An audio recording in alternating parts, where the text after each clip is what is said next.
Hi, I'm Karen Amundson, founder of Apiary Digital, a collective of high-performance growth marketing consultants. I'm joined by Chris Burdick, an SEO consultant with Apiary with 20 years of experience. Chris got his start building a series of automotive websites, which led to the launch of his media company from the ground up. From there, that led into his prolific SEO career for a variety of B2B SaaS and e-commerce brands, most recently with UC Berkeley. Chris, the AI search landscape has changed how discovery and measurement and visibility matter to the business. I want to ask you a little bit about this. Can you share with me in plain English? There's so much jargon with AI search. Can you break down a few of these key terms in plain English? Yeah, sure. So I think the first thing to get down is the difference between SEO, AEO, and GEO, which are a lot of the acronyms being thrown around. And SEO is like the traditional search engine optimization. And so trying to get on Google's blue links on their homepage. Stuff like your website and backlinks to your page, other people mentioning you is really important for that. For AI search, then you have AEO and GEO. So AEO is answer engine optimization, which is trying to get at the top of like the AI overviews in Google Oh, or the voice search or like featured snippets at the top of those answers. mhm. And then GEO, which is generative engine optimization, is trying to get mentioned in the chats by, let's say, like ChatGPT or Claude or Perplexity. And so AEO is kind of going after the citations where they link to you, and then GEO is trying to get mentioned as a recommendation by the LLM itself. Got it. And And then let's I've heard say, about agentic. Tell me about agentic as it relates to, I don't know, website traffic and how does that work in the search landscape? sure. So agentic basically means when you have an agent, an AI agent, that's kind of the difference between asking the chatbot to explain how to book a flight and asking an agent to actually book that flight for you. So your agent is going to go out and do stuff for you, not just tell you how to do it, which is kind of what we're used to right now. So these are coming. There's some business cases where they're already out there doing a bunch of work for us. In fact, that's when people talk about AI, say taking our jobs or something like that, you can kind of start to think about AI agents as an employee doing specific tasks right now. So, should I be as brands, should we be thinking about that there's a human audience, the traditional search crawlers, and then agentic visitors to the site as well? Yeah, definitely. So an agent, at least what they're trying to get them to do is when they go out and they take actions on your behalf, they're not even actually you're not going to get a view to your website like you're used to. And so, in that sense, visitors to your website isn't really going to matter so much. An agent, let's say, for example, you have an e-commerce store and somebody wants to buy something. Instead of going to your website, adding it to cart, checking out, and all these types of things, they can simply tell their AI agent, hey, go buy this for me. And then that's pretty much it. No actual views to your website or anything. And so it's going to be really important in the near future. I would say 2026 to 2027 to make sure that your website is technically up to date with the protocols that are going to be necessary for the agentic web. That's stuff like ACP, Agentic Commerce Protocol, or Universal Commerce Protocol. None of these are really in place yet. We're still trying to sort of figure all this stuff out. If you're on one of the major CMSs, like say Shopify or something like that, you're going to be fine automatically. But it's going to be important to keep up on this type of stuff to make sure that humans and these AI agents can also visit your site effectively and take the actions that you want them to take. You mentioned citations and mentions. What is a citation and what is a mention? Yep. So a citation, so let's say you're in ChatGPT and you're asking about a certain product. It lists out a bunch of products there for you. So the mentions are going to be the ones where it said, okay, we suggest brands A, B, and C, or product or service. Uh, this is the most commonly done one, or these are the best for your budget, or something like that. So those are the mentions. That's what the chatbot is telling you is what it suggests you to do. The citations are actually the links back. So that's when it is linking back to a source. When the AI goes out and searches the web and then puts that information into your chat box, oftentimes it'll link out to references, and that's what a citation is. And so, as a business, it's important to actually keep an eye on both of those. Yeah, that sounds super important. And maybe as similar to rankings from to harken back to traditional search as you could get in when it comes to AI search.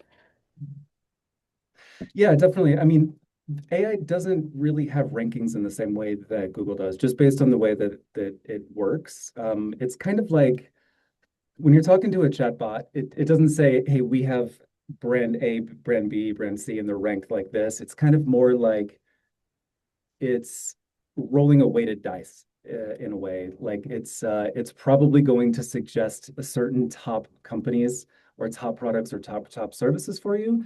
But if you give a certain search and I do the same search and my friend does the same search, we're all going to get different answers. And in fact, if you do the same search 5 or 10 times right in a row, you're probably going to get different answers then too. So what you're used to with Google is seeing the same rankings. And that's why we can do things like keyword tracking and rank track, stuff like that. Unfortunately, with AI, it's not that simple.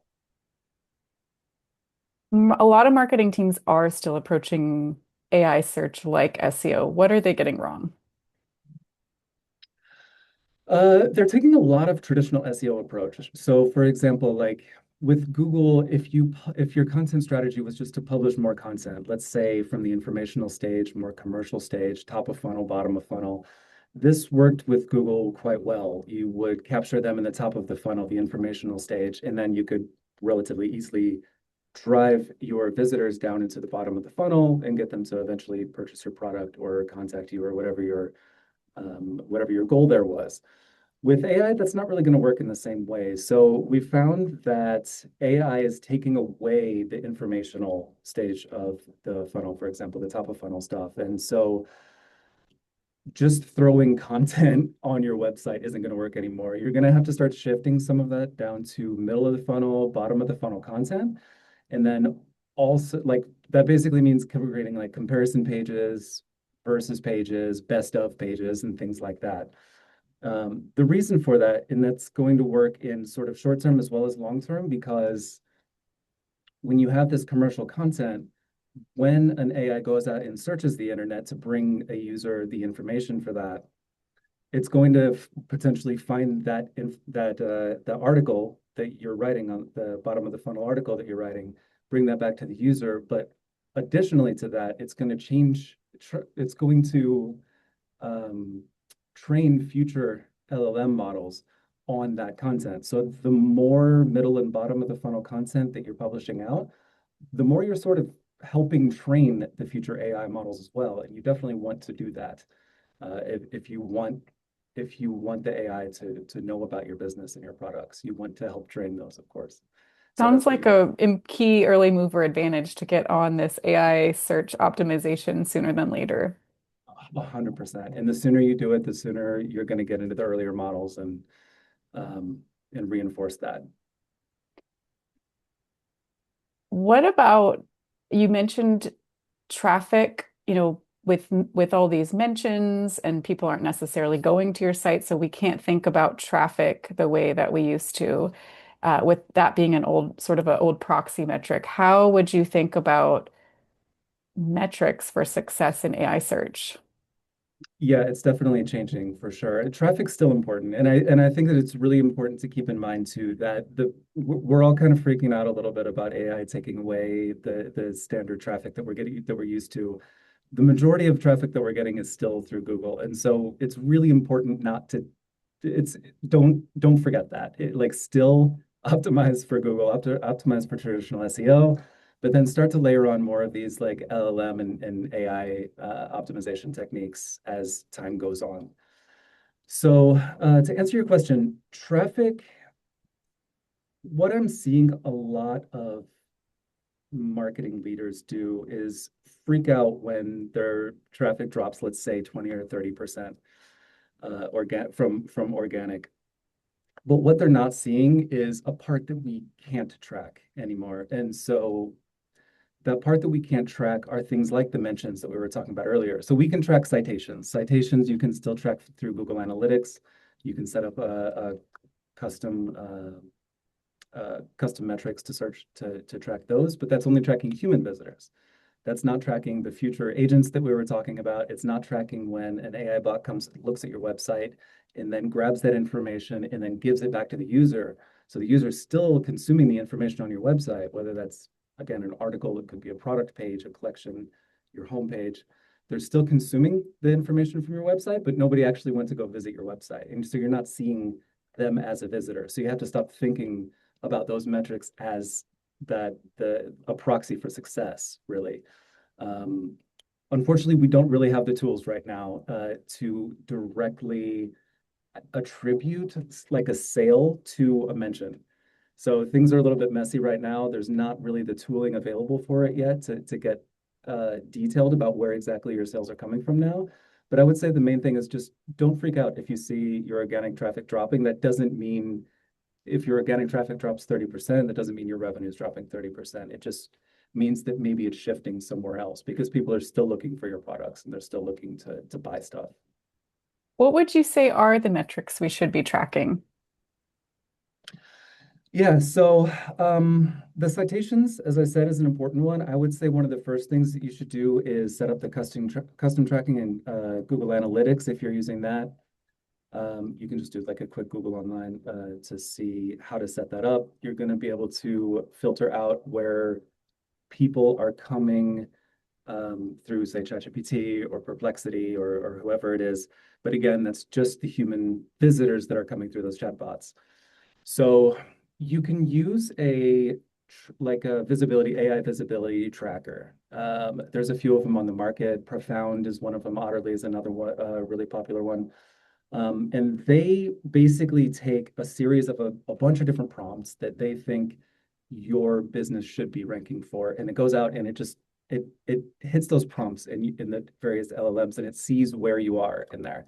It sees if you've been cited for it, it sees if you've been mentioned for it, it sees what your competitors are being mentioned for, and it sees what your brand sentiment is as well, which is super important. That's not just if somebody's talking about you online, but how they're talking about you online too, which is super important for AI. It was actually not as important with traditional SEO, but the sentiment's really, really important with AI search now.